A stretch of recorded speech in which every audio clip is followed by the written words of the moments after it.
এর আগেও আমরা অনেকগুলি মিটিং করেছি। আজকে বড় পরিসরে করা হয়েছে এবং সবার মতামতের ভিত্তিতে বেশ কিছু গুরুত্বপূর্ণ সিদ্ধান্ত নেওয়া হয়েছে। আমরা মনে করছি সেই সিদ্ধান্তগুলি কার্যকর করতে সব বিভাগ অঙ্গীকার করেছে, আগের যে কোনো সময়ের চেয়ে বেশি তৎপর থাকবে সেই প্রস্তুতিও তারা গ্রহণ করেছে এবং আমরা মনে করছি একটা স্বস্তির ঈদযাত্রা নিশ্চিত করবার জন্য যার যার অবস্থান থেকে যে দায়িত্ব আছে তা পালন করতে সবাই সক্ষম হবে এই প্রত্যাশা আমরা রাখছি। আর মানুষ একটা স্বস্তির ঈদযাত্রা, নিরাপদ ঈদযাত্রা পেতে যাচ্ছে বিদায় আমরা নিশ্চিত করছি। মনে রাখা দরকার 2 থেকে 3 দিনের মধ্যে 1.5 কোটির মতো লোক ঢাকার থেকে ঢাকার বাইরে যাবেন। এটা একটা বড় চ্যালেঞ্জ। পৃথিবীতে অন্য কোনো শহরে এভাবে সীমিত সময়ের মধ্যে, নির্দিষ্ট সময়ের মধ্যে এত লোক ডিপার্চার হয়, মানে ঢাকা শহরের বাইরে ডিপার্চার হয়, এর কোনো মানে আমার জানা নেই। তবে ঢাকাকে এই চ্যালেঞ্জ সবসময় ফেস করতে হয়েছে। অতীতে মানে গতবার মোটামুটি ভালোভাবেই সেটা সফল হয়েছে। এবার আরো ভালোভাবে করতে আমরা সক্ষম হব বিধায় মনে করছি এবং সেই প্রস্তুতি আমরা ইতিমধ্যে গ্রহণ করেছি।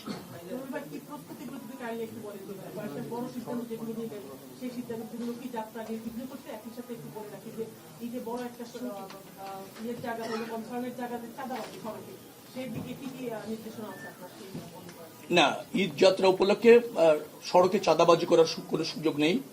আইন শৃঙ্খলা রক্ষাকারী বাহিনী, পরিবহন সেক্টরে যারা জড়িত সবাই তৎপর আছে। আমাদের মন্ত্রণালয় থেকে যারা এখানে মনিটরিং করার দরকার সেটা আছে, মোবাইল কোর্ট আছে, হাইওয়ে পুলিশ তৎপর আছে, স্থানীয় প্রশাসন মানে রাস্তাগুলি যে সমস্ত থানা জেলার অধীনে তারাও সক্রিয় আছে এবং মালিক সমিতি আমি আগেই বললাম যে যারা আছেন পরিবহন শ্রমিক নেতারা যারা আছেন তারাও ব্যাপারে তৎপর আছেন।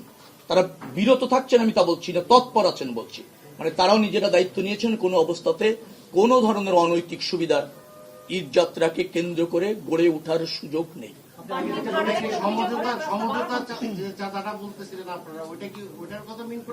না, আপনি এখানে সেটা আনছেন কেন? আপনি জেনে বলেন, প্রসঙ্গের মধ্যে বলেন।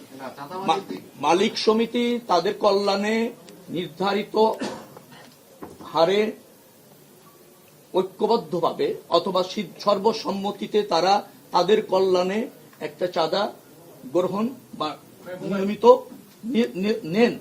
সেটা শ্রমিকদের কল্যাণে শ্রমিকরা এবং মালিকদের কল্যাণে মালিক সমিতি, শ্রমিক সমিতি সেটা গ্রহণ করেন। সেটাকে আমি বলছি চাঁদাবাজি নয়।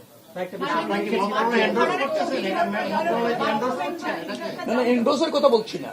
একটা সমিতি রেজিস্ট্রেশন হয়েছে, সেই সমিতি তাদের কল্যাণে একটি অর্থ কালেক্ট করার যদি বৈধতা থাকে সেটাকে আপনি চাঁদাবাজি কেন বলছেন? না না, আপনি চাঁদাবাজি বললে সেটা চাঁদাবাজি হবে। আপনি আমাকে নির্দিষ্ট করে বলেন সমিতির অথবা শ্রমিক সংগঠনের বৈধতা নেই, রেজিস্ট্রেশন নেই, তারা সেখানে স্বেচ্ছাচারীভাবে কোনো জায়গা থেকে মালিকদের কাছ থেকে, শ্রমিকদের কাছ থেকে বা পরিবহন সেক্টর থেকে চাঁদা নিচ্ছে, আপনি আমাকে জানান। তাৎক্ষণিক ব্যবস্থা করে তাদেরকে শাস্তির আওতায় হবে, চিরতরে বন্ধ করা হবে। আমি উত্তরটা দিই। সুযোগ নেই, বাড়তি ভাড়া নেওয়ার কোনো সুযোগ নেই। বাড়তি ভাড়া নির্ধারণ করা আছে, বাড়তি ভাড়া না, নির্দিষ্ট ভাড়া নির্ধারণ করে আছে। সেই নির্ধারিত ভাড়ার চেয়ে 1 টাকা বেশি নিলে আমাদেরকে জ্ঞাত করেন, তার দৃষ্টান্তমূলক শাস্তি হবে এবং তার নিয়ন্ত্রণ যে কোনো মূল্যে করা হবে। হ্যাঁ করেছেন, মিটিং এ ছিলেন, এনশিওর করেছেন বিধায় তো পাশে রেখে বলছি, দূরে রেখে বলছি না তো। কিন্তু আপনার এসি বাসগুলোর ক্ষেত্রে তো কোনো মানে ভাড়া মানে নির্ধারিত হার নির্ধারণ করেনি সরকার থেকে। সেখানে যে ভাড়াগুলো ধরেন 1200 টাকা ছিল সেটা ডাবল হয়ে যাচ্ছে, অনেক বেশি না যাচ্ছে বলছে। আপনি দেখেন নির্ধারণের ভাড়া বেশি নিচ্ছে কিনা, আপনি দৃষ্টান্ত দেন কোন বাসে নিচ্ছে। এসি বাসের মালিকরা এখানে বসে আছে, ওই মালিক সমিতির লোকরা বসে আছে। আপনি নির্দিষ্ট করে বলেন কোন পরিবহন, প্লিজ কোন পরিবহন এখানে মালিকরা আছে, প্লিজ প্লিজ ভালোভাবে বলবেন, আমার কথা শুনুন আগে। এখানে কোন পরিবহন এসি বাসের ভাড়া যা নির্ধারণ করা আছে তার চেয়ে বেশি নিয়েছে? আপনি আমাকে বলবেন কোন বাসই ইচ্ছা মতো ভাড়া নেওয়ার কোনো সুযোগ নেই। নির্ধারিত বলেন ন্যায় কিন্তু নির্ধারিতটা অ্যাপ্রুভ কিনা সেটা প্রশ্ন করতে পারেন। নির্ধারিত ভাড়া নেয়, ইচ্ছা মতো নিতে পারে না কোনো ভাড়া। আপনি কি কমিটমেন্ট করছেন যে যদি কেউ বেশি ভাড়া নেয় সেই কোম্পানির বিরুদ্ধে আপনি আসলে দৃষ্টান্তমূলক ব্যবস্থা আসলে না, সত্যিকারে নিব এবং সেটা আপনারা দেখতে পাবেন, দেখতে পাবেন।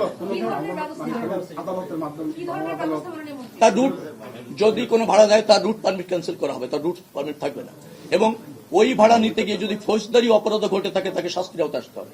আরেকটা বিষয়, এবার আপনারা ছুটি একটু বেশি হয়েছে, কিন্তু চন্দ্রায় প্রত্যেকবারই হটস্পট হয়, সেই জায়গায় আপনারা বলেন যে গার্মেন্টস যারা কর্মী মানে মালিক আছে তারা ছুটি দিবে, দিন শেষে এটার মানে ওই কমিটমেন্ট রাখে না, দিন শেষে গিয়ে চন্দ্রা থেকে একটা মানে ব্যাপক জাম হয় এবং আপনাদের পুরো ব্যবস্থাপনায় কলাপস করে, সেই জায়গাটায় কি করবেন এবার? আমাদের আলাদা বিআরটিসি থেকে আলাদা বাস ওখানে প্রস্তুত রাখা হবে, সেটা আমরা অঙ্গীকার করেছি এবং বিআরটিসির চেয়ারম্যান এখানে আছেন, তিনি সেটা নিশ্চিত করেছেন।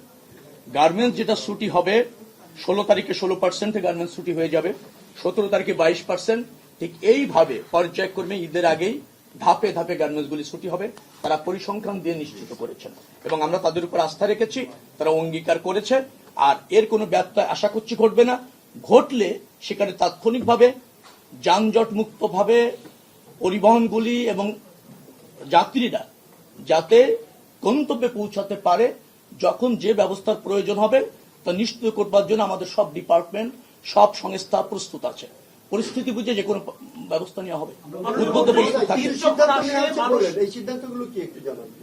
কিছু সিদ্ধান্ত নেওয়া হয়েছে বলে আমরা লিখিত করে দিচ্ছি, 28টার মতো সিদ্ধান্ত আছে। 28টা সিদ্ধান্ত আমি বলতে পারবো না, আপনার মনে সব কপি দিয়ে দেবো, কপি নিয়ে যাবেন।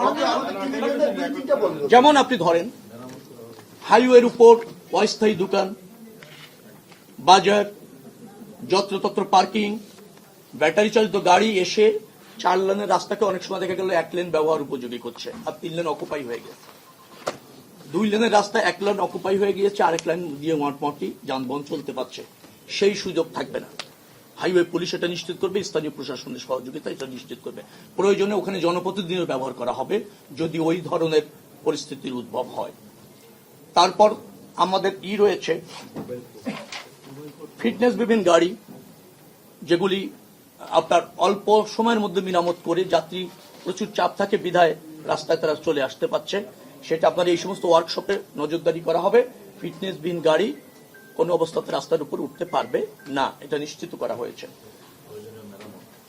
প্রয়োজনীয় মেরামত, ওই অল্প সময়ের মেরামতটা আমরা বন্ধ করেছি, যাতে অল্প মেরামত করেই সে চলে যাচ্ছে কিন্তু রাস্তাতে গাড়িটা মানে অকেজ হয়ে যাচ্ছে, বিকল হয়ে যাচ্ছে, সেই ধরনের গাড়ি যাতে রাস্তায় যেতে না পারে।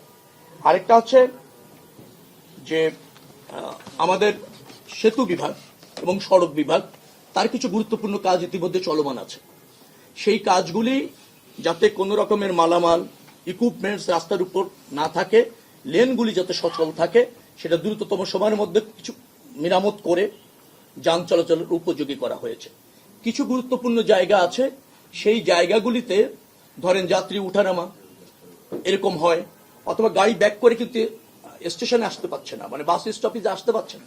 উত্তরা থেকে আসাকালীন খালি গাড়ি আসছে উত্তরবঙ্গ থেকে, উত্তরা আসলে যাত্রীরা উঠে যাচ্ছে, সেখানে উঠে পড়ছে, তো সেখানে আবার যাতে বেশি ভাড়া নিতে না পারে, সেখানেও যাতে পুলিশের একটা নজরদারি থাকে, সেই গাড়িগুলো ওখানে জটলা যাতে তৈরি না করে, তারা যাতে ওখান থেকে প্যাসেঞ্জার নিয়েও চলে যেতে পারে নির্বিঘ্নে এবং জটলা ছাড়া, ভাড়া বৃদ্ধি ছাড়া, সেটাও নিশ্চিত করা হয়েছে, নির্দেশনা দেওয়া হয়েছে। মন্ত্রী, ঈদের 2 দিন আগে এবং ঈদের 2 দিন পরে নিত্য পণ্য ছাড়া সব ধরনের মালামাল বন্ধ থাকে, এইবার কি এই ধরনের কোনো সিদ্ধান্ত নেওয়া হয়েছে? হ্যাঁ, হয়েছে।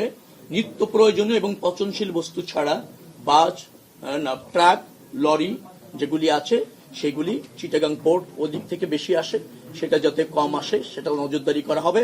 এবং চিটাগাং পোর্ট কর্তৃপক্ষ বলা হয়েছে যে নিত্য প্রয়োজনীয় জিনিস এবং পচনশীল বস্তু ছাড়া অন্যান্য জিনিস খুব গুরুত্বপূর্ণ না হলে সেগুলি যাতে বন্দর থেকে খালাস করতে পারে। 4 দিন নিশ্চিত করা হয়েছে, আর 5 দিনের আমাদের প্রস্তাবনা আছে। মাননীয় মন্ত্রী, ঈদ যখন আসে তখন সড়ক দুর্ঘটনা মহামারী আকার ধারণ করে। এর বড় কারণ হচ্ছে ড্রাইভাররা কখনো কখনো 48 ঘন্টা টানা ডিউটি করে, কিন্তু আমাদের এই দূরপাল্লায় কখনো ড্রাইভারদের রেস্টরুমের ব্যবস্থা নেই। তাহলে এই যে সড়ক দুর্ঘটনা মোকাবেলায় কি ব্যবস্থা নিচ্ছেন, স্পেশালি আপনারা এবার নতুন সরকারে এসে? এই চাপ তো একটা আছেই, আপনি পরিবহনের স্বল্পতা আছে, ড্রাইভারের স্বল্পতা তো আছে, আমরা এই পরিবহন এবং ড্রাইভারের সর্বোত্তম ব্যবহারটা নিশ্চিত করতে চাচ্ছি। বিশেষ করে আরেকটা কারণ আছে যে ওই যে 3 হুইলার অথবা কম দ্রুত ব্যাটারি চালিত গাড়িও যে কোনো সময় মহাসড়কে চলে আসে, সেটা আমরা নিয়ন্ত্রণ করতে যাচ্ছি। আবার এটা তো ঠিক, আপনি বলতেই হয় যে 1.5 কোটি লোককে আপনি এই পরিবহনের মধ্য দিয়ে ঢাকা থেকে ঢাকার বাইরে যেতে সুযোগ করে দেবেন। তো এইরকমের কিছু লিমিটেশন আছে। আমাদের যতটুকু সক্ষমতা আছে, যতটুকু সুযোগ আছে, তার শতভাগ ব্যবহার নিশ্চিত করতে চাচ্ছি। আশা করছি আগের যে কোনো সময় একটা ভালো ব্যবস্থাপনা আপনারা দেখবেন এবং পাবেন।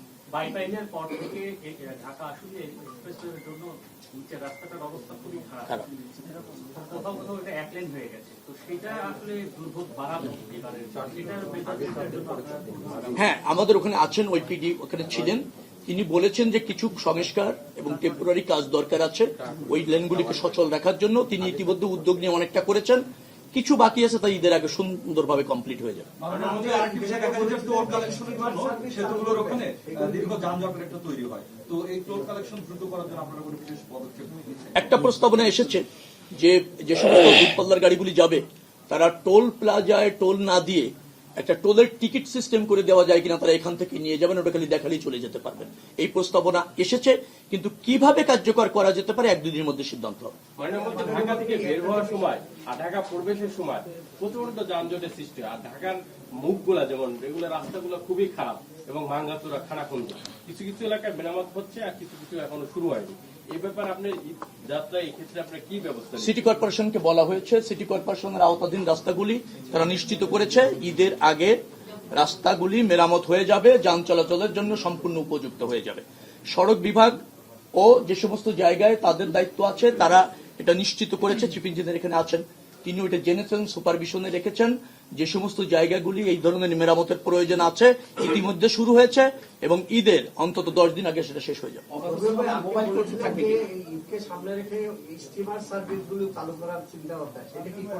জি জি করছি। না, আপনি জেনে খুশি হবেন, আমরা আরো 2টি স্টেশনের মতো আর কি তৈরি করেছি। যেমন ওটাকে বলা হয় বসিলার ঘাটটা আমরা চালু করেছি যাতে, আর কাঞ্চন ঘাটও চালু করেছি যাতে সদরঘাটে চাপটা একটু কমে, ওখান থেকেও লঞ্চে উঠে যেতে পারবে। এবং মানুষকে অবগত করবার জন্য ইতিমধ্যে ওখানে বেশ কিছু পদক্ষেপ আমরা নিয়েছি যে আপনি ওখান থেকেও লঞ্চে উঠতে পারবেন। হ্যাঁ, মোবাইল কোড আছে, বাড়ানো হয়েছে, আরো বাড়ানো হয়েছে, মোবাইল কোড বাড়ানো হয়েছে। নৌপথে আপনার যারা নৌ পুলিশ আছে তারাও তাদের লজিস্টিক বাড়িয়েছেন, সংখ্যা বাড়িয়েছেন। আনসাররাও তাদের সংখ্যা বেশি বেড়েছে, ডিপ্লয় করা হচ্ছে জায়গায় জায়গায়, গুরুত্বপূর্ণ জায়গায়। আশা করছি আপনারা একটা স্বস্তির ঈদযাত্রা পাচ্ছেন। আপনাদের সংখ্যা আছে জানি, কিন্তু আস্থা রাখুন, নিশ্চয়ই আগের যে কোনো সময় চেয়ে ভালো সার্ভিস নিশ্চিত হবে।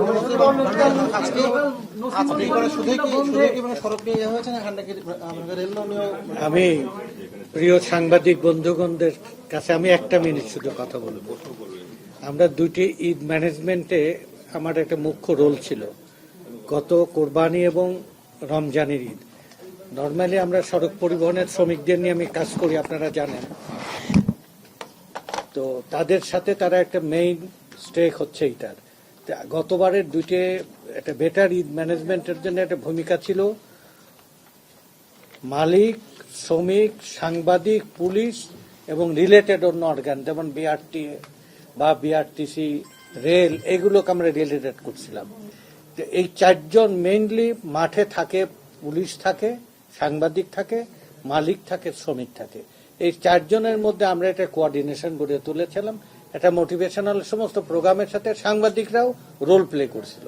এই 1 কোটি 1.5 কোটি মানুষকে ম্যানেজ করা, এর মধ্যে সাংবাদিকও আছে, শ্রমিক আছে, মালিক আছে, জনগণ আছে।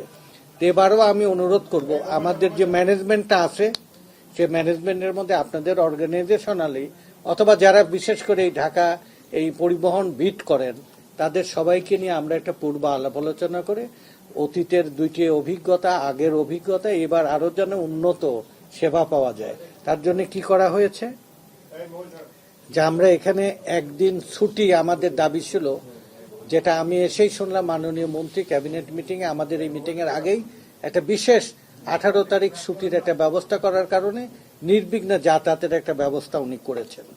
2 হচ্ছে মেরামত সংস্কার যে কাজগুলো আমি নিজে উপস্থিত থেকে দেখলাম, উনি যথাযথ জায়গায় যথাযথ স্টেপগুলো নিয়ে আসে, বেটার অ্যারেঞ্জমেন্ট হবে।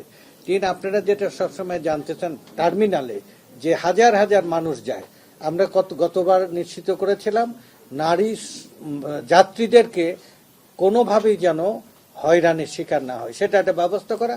মূলত টার্মিনালটা মালিক এবং শ্রমিক, পুলিশ এবং সিটি কর্পোরেশন এবং অন্যান্য অর্গানগুলো যেন কাজ করে। এবারও যেন সকল যাত্রীরা নিরাপত্তা পায়। অতিরিক্ত ভাড়া আমরা মালিকদের কাছ থেকে প্রতিশ্রুতি নিয়েছি। এখন যদি কেউ নেয় তার বিরুদ্ধে অ্যাকশন নেওয়া, সেটা সমিতিগতভাবে, প্রশাসনিকভাবে। আমরা এখানে নিজেরাও এবং সাংবাদিকদের আমরা সেই কাজের সাথে রাখবো। তাহলে অতিরিক্ত ভাড়া নেবে না। তারপরে নারী যাত্রীদের এটা বিশেষ নিরাপত্তা ব্যবস্থা করা, আর কোনো ধরনের চাঁদাবাজি আমরা অ্যালাউ করব না। নীতিগত সিদ্ধান্ত, যদি কেউ এটা করে তাহলে তার বিরুদ্ধে তাকে আইডেন্টিফাই করে তাদের বিরুদ্ধে ব্যবস্থা নেওয়া। আমাদের লক্ষ্য হচ্ছে এই আর একটা জিনিস ইম্পর্টেন্ট ডিসিশন নেওয়া হয়েছে, রেল সেক্রেটারি এখানে আছে, যে আমরা যেই ইয়েগুলো এই যে লেভেল ক্রসিং এর যে সময়টা কতটুকু ম্যানেজ করা যায় ঈদের সামনে, যদি আধা মিনিটও ম্যানেজ করা যায় এটা আমাদের গতিতে অনেক ইয়ে আনবে। আর অন্য যে সমস্ত রাস্তাগুলো সেগুলো মেরামত। আর আমরা মোটিভেশনাল মিটিং 5টা করব, সেখানে সাংবাদিক, মালিক, শ্রমিক, পুলিশ এবং জনসাধারণের যে প্রতিনিধিরা থাকে। তাহলে আমরা আশা করি যে আমাদের যদি ধরে নেন যে এবার আমাদের অতিরিক্ত লোকজন বাড়িতে যাবে, আমরা ধারণা করছি তারাও যেন নির্বিঘ্নে যেতে পারে। আমরা এইটুকু মিটিং এর পরে আমার নিজের একটা ব্যক্তিগত অভিজ্ঞতা থেকে অর্থমন্ত্রী মহোদয় সেটা বলেছে, বেটার ঈদ ম্যানেজমেন্ট এবার আশা করতে পারছি আমরা ইনশাআল্লাহ। আপনাদের ধন্যবাদ, আপনাদের সাংবাদিকদের সহযোগিতা অপরিহার্য।